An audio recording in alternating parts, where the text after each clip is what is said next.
Hello, नमस्कार. कसे आहात तुम्ही सर्व? मस्त आहात ना? मस्तच राहा. सर्वांना सर्वप्रथम श्री स्वामी समर्थ. मी मितेश तुम्हा सर्वांचं स्वागत करतो माझ्या आणखीन एक नवीन व्हिडिओमध्ये. आज आहे आपला मार्गशीर्ष महिन्याचा शेवटचा गुरुवार आणि आता सर्व संध्याकाळी आपलं उद्यापनसुद्धा आहे. तर माझी सकाळची सुरुवात अशी छान मस्त देवपूजेने झाली आहे. बघा छान स्वामींना मस्त मोगऱ्याचा म्हणजे मोगऱ्याचा नाही, एक दुसरा छान मला गजरा मिळाला होता, तर मी तो घेऊन आलो होतो.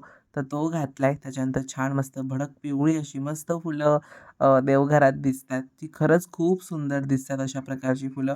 त्याच्यानंतर मग आता माझी सुरुवात झाली आहे ती म्हणजे मांडणीला. मांडणीत मी काय-काय करतोय, तर मागच्या बरेच गुरुवारचे व्हिडिओज तुमच्या सर्वांसोबत शेअर ऑलरेडी झालेले आहेत, की मांडणी कशी करायची, काय-काय वस्तू पूजेमध्ये ठेवायच्या असतात वगैरे. उद्यापनाची पण माझी ऑलमोस्ट तयारी झालेली आहे. काही फक्त थोडीफार बेसिक तयारी बाकी आहे, पण बरीच अशी तयारी माझी पूर्ण झालेली आहे. आता पूजेची तयारी ती म्हणजे छान स्वस्तिक काढतोय. स्वस्तिक काढल्याच्या नंतर त्यावर छान हळदी-कुंकू घालायचं आणि आजचं देवीचं स्वरूप तुम्हाला मी काय सांगू, तुम्हाला थंबनेलवरून तर नक्कीच समजलं असेल. पण पुढे-पुढे सुद्धा तुम्हाला सुद्धा ह्या गोष्टी समजणार आहेत, की काय-काय स्ट्रगल करावं लागतं पूजा मांडताना. एकदम साधी पूजा आपण मांडतो ते वेगळं आणि अशा प्रकारे जेव्हा आपण छान थाटमाट करत पूजा मांडतो ना ते वेगळं. बऱ्याचदा ह्या सर्व गोष्टींना एवढा वेळ द्यावा लागतो आणि एवढा वेळ त्याला लागतो, की अगदी 2 ते अडीच तास पूर्ण जातात जेव्हा आपण अशा प्रकारे पूजा मांडतो. म्हणजे हे व्रत साधं अर्धा तास, अर्धा 1 तासाचंच आहे. पण आपण आपण सर्व ह्या मानवी गोष्टी ज्या तयार केल्यात, तर त्याच्याने ह्या पूजेला 2.5 ते 2 तास पूर्ण जातात. पण त्याच्यानेच आपली पूजा खरंच खूप दिसायला पण सुंदर दिसते. असो, पण आता बघा छान स्वस्तिक काढलंय आणि आता सगळी तयारी पुढची करतोय. तर हे एक लाल मस्त असं मरून रंगाचं वस्त्र मी नेहमी हेच वापरतो वेगवेगळ्या पूजांसाठी वगैरे. आता छान वस्त्र घातलेलं आहे. त्याच्यानंतर आता समया लावून घेतोय. समया तुमच्याकडे 1 असतील, 2 असतील, तुम्हाला जेवढ्या समया तुमच्याकडे अवेलेबल असतील तशा तुम्ही लावू शकता. असं काही नाही की आपल्या 2च समया हव्यात.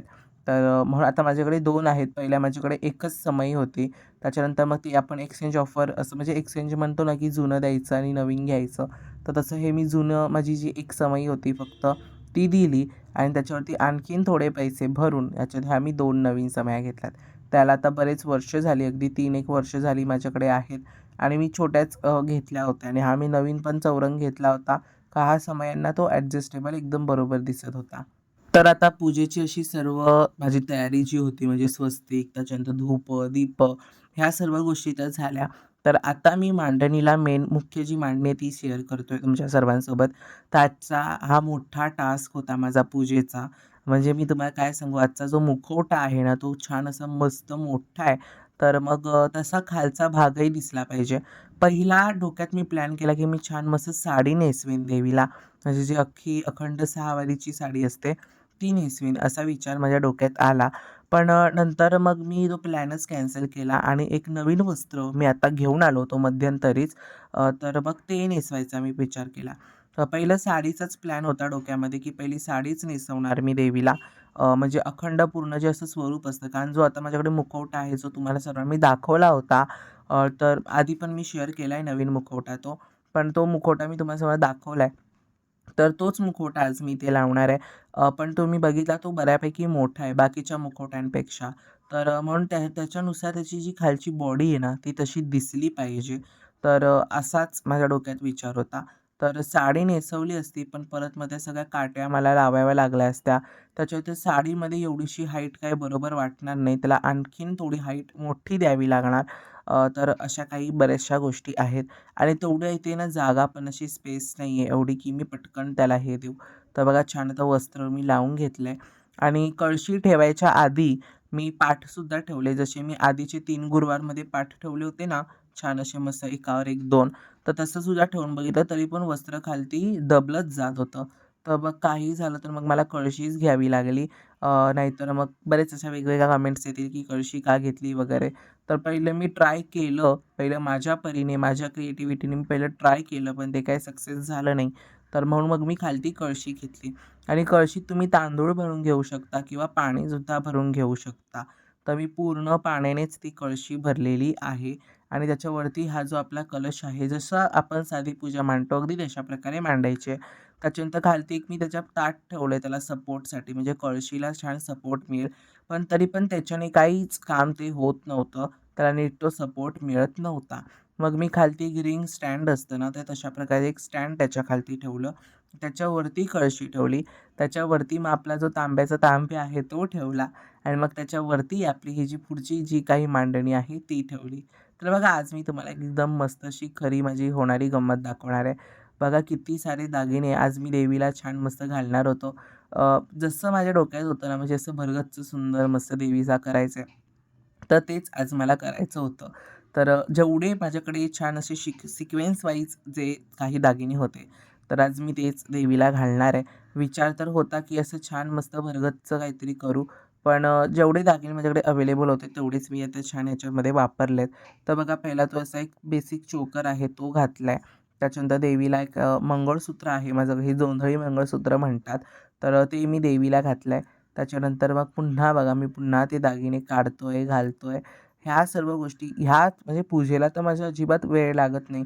पण ह्या ज्या सर्व गोष्टी आहेत तर त्याला मला इतका वेळ लागतो, की मी तुम्हाला काय सांगू. दागिन्यांमध्येच माझा बराचसा वेळ हा निघून जातो. तर बघा एक मिनी म्हणजे आपला जो हार आहे मंगळसूत्रानंतर छोटा लक्ष्मी हार घातला. त्याच्यावरती पण लक्ष्मी कोरली आहे. त्याच्यानंतर हा मोठ्या साईजचा एक लक्ष्मी हार आहे तो मी एक घातलाय. ह्या वर्षी देवीसाठी नवीन दागिने घेतले होते मी. माझे मंगळसूत्रापासून ते 2 हार वगैरे दिसतायत ना, तर ते मी यावर्षी नवीन देवीसाठी खास घेतले होते.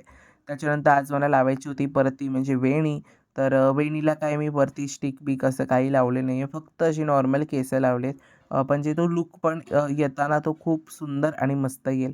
तर बघा छान देवीचा कवड्यांनी पुन्हा एकदा शृंगार केलाय. म्हणजे छान कवड्यांनी तिचा शृंगार केलेला आहे. त्याच्यानंतर मुखवटा लावला. त्याच्यानंतर मग जो गजरा आहे तर छान असा मस्त गजरा देवीला असा पाठवून असा सोडला आहे. खूप सुंदर दिसतो जेव्हा तुम्ही अशा प्रकारे गजरा जेव्हा देवीला लावता ना, तेव्हा देवीचं रूप अगदी पालटून जातं. त्याच्यानंतर मी एकदम खास अशी मस्त वस्तू बनवली आहे देवीसाठी. ती म्हणजे ही वेणी मी स्वतः काल रात्री बनवली होती आणि इतकी पटकन बनली ना, ईझी आहे बनवण्यासाठी वगैरे. ह्याच्यापुढे एकदा मी ह्याचा व्हिडिओ शेअर करेन तुमच्या सर्वांसोबत कधी मी बनवेन ना परत कधी, तर तेव्हा मी तुमच्या सर्वांसोबत याचा व्हिडिओ नक्की शेअर करेन. तर अशा प्रकारे छान देवीला आता मी वेणी लावली आहे. कशी दिसते मला कमेंटमध्ये नक्की सांगा.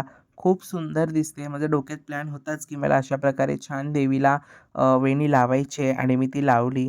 स्वतः मी काल बनवली होती आणि कसं दिसतंय आता देवीचं स्वरूप मला नक्की सांगा.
महालक्ष्मी गुरुवारच्या खूप खूप खूप शुभेच्छा. तर अशी माझी छान आजची पूजा झाली. कशी झाली आजची पूजा? मला कमेंट्समध्ये नक्की सांगा. खूप सारे आधी म्हणजे 3रा गुरुवारपासूनचे ही सर्व प्लॅनिंग्स आहेत, की मी कसं काय करणार आहे, कसं काय मांडणार आहे, मला कसं करायचंय, जे काही मध्ये-मध्ये प्रॅक्टिस पण या गोष्टीची सुरू होती. तसं करून आज शेवटी देवी अशी खूप छान अशी मस्त आपल्या घरात विराजमान झाली आहे. तर आज देवीचं स्वरूप इतकं सुंदर आहे. तो मुखवटाच इतका मेन म्हणजे सुंदर आहे ना, की कोणाकडेही जो मुखवटा असेल, त्याला प्रत्येकाच्या घरात महालक्ष्मी माता असा वास दिसेल किंवा वास असं वाटेल तुम्हाला, की खरंच लक्ष्मी माता आपल्या समोर बसली अशी अगदी असं सुंदर तो मुखवटा आहे. जर त्याच्यावरती आणखीन जर काम केलेलं असतं ना, तर तो मुखवटा आणखीन सुंदर दिसला असता. पण असाच पण तो खूप सुंदर दिसतोय. विथआऊट काम म्हणजे विथआऊट वर्क पण तो खूप सुंदर दिसतोय. आणि त्याच्यात मी काल म्हणजे मी वेणी बनवली होती देवीसाठी खास माझ्या हातांनी. पानांची वेणी मला किती गुरुवारपासून विचार होता. याच्या मागचे 3 गुरुवार गेले तेव्हापासून माझा विचार होता, की मी पानांची वेणी एकदा तरी बनवेन. पण वेळच मिळायचा नाही आणि मध्येच माझे प्रिलिम्स एक्झाम स्टार्ट झाल्या होत्या. तर कालच माझ्या प्रिलिम्स एक्झाम संपलेल्या आहेत. तर म्हणून आजचा गुरुवार छान असा थाटामाटात करता आला आणि पूजा पण खरंच खूप सुंदर झाली. असं वाटतं, की सतत पूजेकडे बघत राहावं. त्याच्यानंतर आणखीन विचार तर हे माझं एक नवीन वस्त्र मी देवीसाठी शेवटच्या गुरुवारसाठी घेतलं होतं.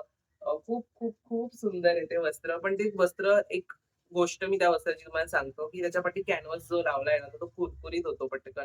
कुरकुरीत म्हणजे त्याच्यावर पाणी जरी पडलं, तरी तो लगेच असा कुरकुर होऊन जातो. तर म्हणून लय बचावून त्याला मी धुतलं पण नाही. तसंच लावलंय छान मस्त. फक्त गुलाब पाणी शिंपडलंय त्याच्यावरती. आणि म्हणाल ते वस्त्र मी जे आता जे 3 गुरुवार वस्त्र लावले, ते पहिला, दुसरा गुरुवार मी जे वस्त्र लावले, त्याच्यापेक्षाही हे मोठं आहे वस्त्र साइजने. मी फक्त कलशावरती सुद्धा ट्राय केलं, पण ते काही झालं नाही. आधीपासून मी सगळ्या गोष्टी करतो. त्याच्यात पण मी ट्राय केलं, पण ते काही शक्य झालं नाही. तर मग म्हणून म्हटलं, की अशा प्रकारेच आपण करू. कळशी ठेवू, त्याच्यावरती मांडू. मग पानांची वेणी सांगू इतकी सुंदर दिसते ना, सतत त्या पानांच्या वेणीकडे बघत राहावं, देवीकडे बघत राहावं असंच वाटतंय. खूप, खूप, खूप सुंदर देवीचं रूप असं खुलून आलंय.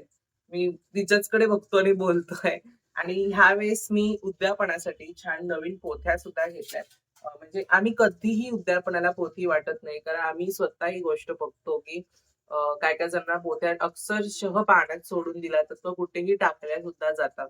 तर म्हणून यावेळेस मी ज्या पोथ्या घेतल्यात ना, त्या जरा खूप चांगल्या अशा पोथ्या घेतल्यात. ज्या नॉर्मल असतात ना, मी त्या पोथ्या घेतलेल्या नाहीयेत. मी खूप चांगल्या पोथ्या घेतल्यात. ती म्हणजे ही जी पोथी आहे ना, ही तुम्हाला माहिती असेल किती म्हणजे ह्याच्यात जे अक्षर पण दिलेत, ती छान बऱ्यापैकी मोठी असतात, सगळ्यात महत्त्वाचं तर. आणि जसं आपली जुनी पद्धत आहे, त्याच्यानुसारच हे पुस्तक दिलेलं आहे. तर म्हणून म्हटलं यावेळेस आपण हे वाण म्हणून वाटूया आणि बाकीचं फळ, फुलं, गजरे ह्या सर्व गोष्टी असतातच. तर अशा काहीशा आजच्या आपल्या गुरुवारच्या गोष्टी होत्या. तर आता मी मोजक्याच पूजेपुरती काढल्यात म्हणजे पूजा पूर्ण झाली पाहिजे कारण त्या पोथींवरती पण मी सेवा करणार आहे. महालक्ष्मी अष्टकाची आणि मग त्या मी देणार आहे. म्हणजे उद्यापन जेव्हा असेल ना संध्याकाळी, तेव्हा मी देणार आहे. म्हणजे आई वाटेल तेव्हा उद्यापनासोबतच. तर असा होता आजचा आपला व्हिडिओ.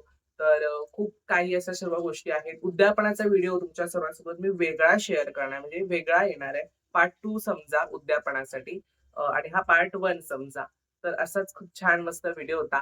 तर उद्यापनासाठी ना, ज्या आपल्याकडे स्त्रिया येणार आहेत त्या म्हणजे एक कुणाला जास्त काही कोण मिळालंच नाही, तर तुम्ही कुमारिका सुद्धा पूजन करू शकता.